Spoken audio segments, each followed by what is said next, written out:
Salut à tous les amis, nouvelle vidéo, les petites news, et aujourd'hui on va réagir à ce qui s'est passé lors du State of Play de PlayStation qui s'est déroulé le jeudi 17 mars je crois, et où ils nous ont dévoilé le gameplay du futur jeu dans la licence de Harry Potter qui est Hogwarts Legacy. Donc ça va être une vidéo petite news vraiment spéciale Hogwarts Legacy. Donc je vous dirai vraiment ce qui va se passer dans le jeu, ce qu'il y aura aussi dedans si vous êtes vraiment comme moi à attendre le jeu impatiemment. Bien évidemment, avant de commencer la vidéo, laissez un petit pouce bleu et abonnez-vous à la chaîne. Alors pour le jeu Hogwarts Legacy, rien qu'avec les premières images, on voit pourquoi le jeu a été repoussé longtemps et qu'on n'a pas eu de nouvelles depuis. On voit qu'il est très immersif et aussi très complet, et qu'on peut aussi retrouver le charme du château de Poudlard, comme par exemple on peut visiter le château de Fontencomble, on peut aussi aller dans la forêt interdite ou par exemple dans les villages d'à côté, et aussi on peut rencontrer toutes les créatures du bestiaire de l'univers du sorcier. Le studio de développement est Avalanche Software, qui a longtemps été détenu par Disney et qui a fait aussi une grosse partie des jeux de Disney.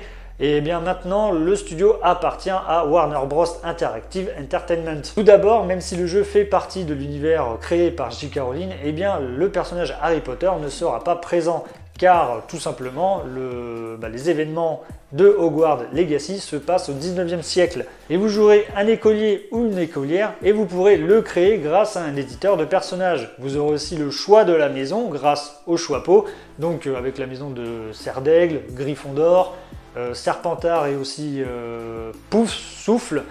Donc moi je vais vous dire quelle maison je vais prendre. Je vais prendre Serre d'Aigle. Pourquoi? Parce que dans les films personne ne parle d'eux et moi j'aimerais bien connaître leur histoire. Donc pourquoi pas découvrir leur maison grâce aux jeux vidéo. Moi je ne vais pas faire comme tout le monde parce que j'imagine que tout le monde va prendre Gryffondor ou Serpentard, mais je veux pas être de ces gens-là. N'hésitez pas à me dire en commentaire quelle maison vous prendrez si vous jouerez au jeu. Donc chaque maison aura son importance et déterminera aussi une partie de l'aventure. La pièce qui servira de QG pour votre personnage changera en fonction de la maison que vous prendrez. Il vous faudra suivre aussi les cours de sorcier, comme par exemple le cours de sortilège, le cours de potions magiques et puis même le cours de botanique. Et pour plus d'immersion, vous pourrez même y participer. Avalanche Software a fait un travail de dingue pour reproduire le château de Poudlard vraiment au détail près, il est vraiment beau.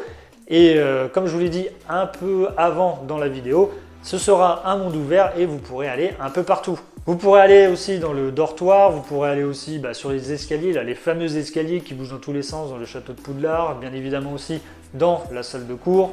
Vous pourrez aller aussi dans des parties secrètes, interdite et secrète dans ce château, qui a énormément de secrets à nous dévoiler, et il faudra faire preuve de discrétion ou sinon résoudre des puzzles tout simplement. Donc comme on peut le voir, je l'espère qu'on aura un gameplay varié. Donc voilà, en quelque sorte le jeu vous poussera à explorer l'univers de Poudlard.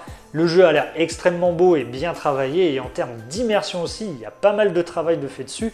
Si le jeu devait être repoussé encore pour éviter tous les bugs ou d'autres trucs qui pourraient gêner les joueurs, je comprendrais, car on voit qu'ils essayent de nous donner un jeu complet et très immersif, et je pense que ça va être le point fort et le plus séduisant du jeu. Bon voilà en résumé ce qu'il s'est passé lors de ce State of Play jeudi dernier. N'hésitez pas à me dire en commentaire si vous allez prendre le jeu.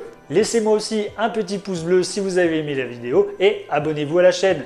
C'est fini pour les petites news, moi je vous dis à une prochaine vidéo. Ciao!